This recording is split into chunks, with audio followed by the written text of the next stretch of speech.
సిగ్గులేదా? నిన్ను మీ ఇంట్లో వాళ్ళు ఎలానే పెంచారా? నీ బుర్రలో మట్టుందా? ఇంకేమైనా ఉందా? అసలు నీకు బుర్రే ఉందా? అంటూ పల్లవి ప్రశాంత్ని ఓడించడానికి నానా మాటలాడుతూ అమర్దీప్తో కలిసి చేతులు కడపడమే కాదు, ఆఖరికి తేజతో ఏకంగా చెప్తుంది పల్లవి ప్రశాంత్ నాకు ఓడిపోవడం కావాలి అని.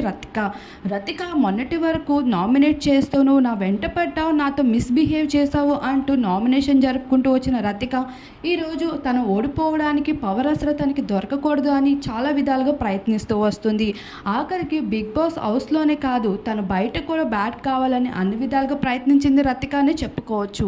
ఇందులో సందర్భంగానే రతికకి పల్లవి ప్రశాంత్ ఫ్యాన్స్ అయితే చెప్పుల దండలు వేసి తనకి దండాలు పెట్టాలి అంటూ బాగా ఫైర్ అవుతూ కనిపిస్తూ ఉన్నారు. ఈరోజు ప్రోమోని చూసినట్లు అయితే అలానే లైవ్ చూసిన వారికైనా రతిక పల్లవి ప్రశాంత్ని ఎంత చిన్న చూపు చూస్తుంది అనే విషయం తెలుస్తుంది. ఆఖరికి రతిక పవర్ అసలు దక్కనందుకు తను ఎమోషనల్గా ఉన్న టైంలో ప్రశాంత్ అయితే తన దగ్గరికి వెళ్ళి ఓదార్చడానికి చూస్తే, ఏ పోరా నేను ఇక్కడ బాధలో ఉంటే నువ్వేంటి నా దగ్గరికి వస్తున్నావు అంటూ చిన్న చూపు చూస్తూ కనిపిస్తుంది. రతిక ప్రవర్తన ఇదే విధంగా ఉన్నట్లు అయితే తేజ తర్వాత నెక్స్ట్ ఎలిమినేట్ అయ్యేది రతికానే అంటున్నారు నెటిజన్స్.